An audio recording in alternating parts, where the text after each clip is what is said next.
côté de vous, Claire Chazal, il y a un passage obligé à c'est cette moi. émission. Je suis désolé. C'est quoi, Ça c'est une blague? Non, ça va faire mal. C'est comme un sparadrap qui s'arrache très très vite. C'est Guillaume Meurice. Oui, moi je vais vous parler de la France Insoumise aujourd'hui, qui n'est toujours pas le titre d'un porno sado-maso des années 80. Je le dis à Alex, il galère un petit peu en politique française. Non, c'est un mouvement politique qu'on connaît, ici bien sûr, autour de cette table. Il y a même des sympathisants. Suivez mon regard. Merde, je louche. Bon, alors, c'est un mouvement qui a la particularité d'être très actif sur Internet. Ça, on en sait quelque chose.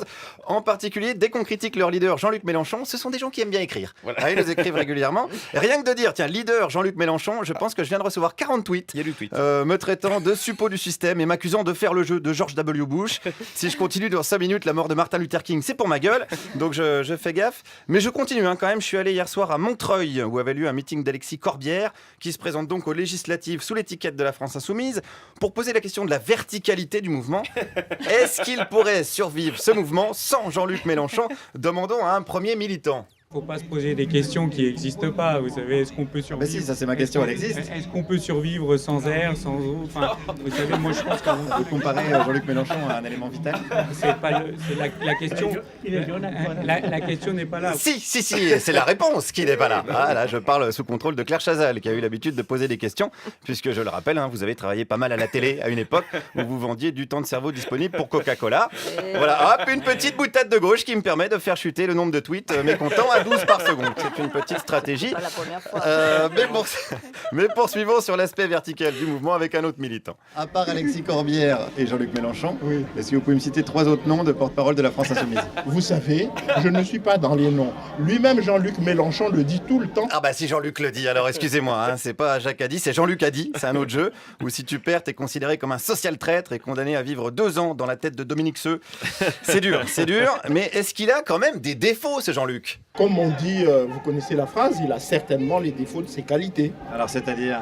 C'est-à-dire que si par exemple il est pour la justice, alors il est contre l'injustice. Mais comme il faut de tout pour faire un monde. Ça, on dirait un petit peu du Pascal Obispo. Ah, peut-être. Ah merde, excusez-moi, je viens de comparer Jean-Luc Mélenchon à Pascal Obispo. Attendez avant de tweeter, je le referai plus, je le jure sur la barbe de Karl Marx.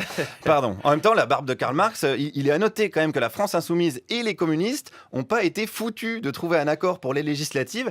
Ils militent pour la protection animale, mais au championnat du monde d'enculage de mouches, ils sont toujours premiers. N'est-ce pas, monsieur? Les communistes et le capitalisme pervers, c'est du pareil au même. C'est 2 frères siamois. Ah, vous êtes sûr à ce point-là? Mais bien ça, bien entendu. Ah oui, c'est pour ça que vous êtes fâché avec les communistes alors?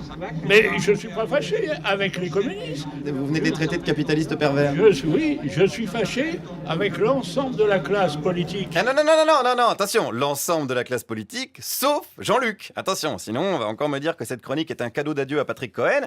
Non. Jean-Luc, il va combattre le mal partout en France, au risque de se faire traiter, c'est vrai, de parachuter. Qu'est-ce qu'ils en pensent, les militants? Je suis pas sûre ni d'être pour ni d'être contre. Ça, c'est un peu Macron, ça, attention. Oh non, pas Ah bah ouais. Ah bah je sais bien, mais ni pour ni contre, je suis d'accord avec tout le monde. Là, c'est carrément... Ça prise d'insulte. Oui, je prends des risques, je sais, mais j'aime ça. Ma discipline, c'est le taquinage artistique, je vous le rappelle. Alors, j'ai été demandé à un candidat directement, un candidat France Insoumise. Il s'appelle Maxence Albespie, et il se présente en Seine-Saint-Denis. Lui, il n'est pas parachuté, mais est-ce que ça le gêne pas, ce genre de pratique? Moi, personnellement, j'y prête pas d'importance tant que le député fait son boulot derrière. Si par exemple Mélenchon était arrivé dans votre circo en disant tu te pousses, c'est moi. Personnellement, j'aurais compris, parce que il a beaucoup plus de notoriété.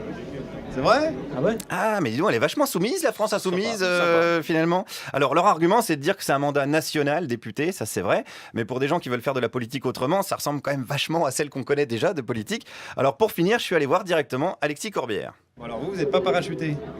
Mais ça veut rien dire. C'est vrai que ça allait vous énerver, c'est pour ça. Oh non. Non, parce que moi j'ai vécu longtemps à Montreuil et je m'amuse à dire j'ai habité plus longtemps que le maire actuel ou le député actuel. Et j'en fais pas argument, franchement. Mais non, parce que sinon Jean-Luc, il aurait bien l'air court à côté. Et c'est dommage, je rappelle qu'on cherche pas des vedettes, mais des représentants venus de partout en France. Et je vous rappelle au passage également les paroles du chant des Insoumis de tout temps, l'International, qui disent ceci: il n'est pas de sauveur suprême, ni Dieu, ni César, ni tribun. Merci Guillaume Meurice. Et on salue la Fédération française de parachutisme qui a énormément de travail en ce moment et qui enregistre beaucoup de nouvelles inscriptions. Et Twitter, bien évidemment, par la même occasion. Merci Guillaume.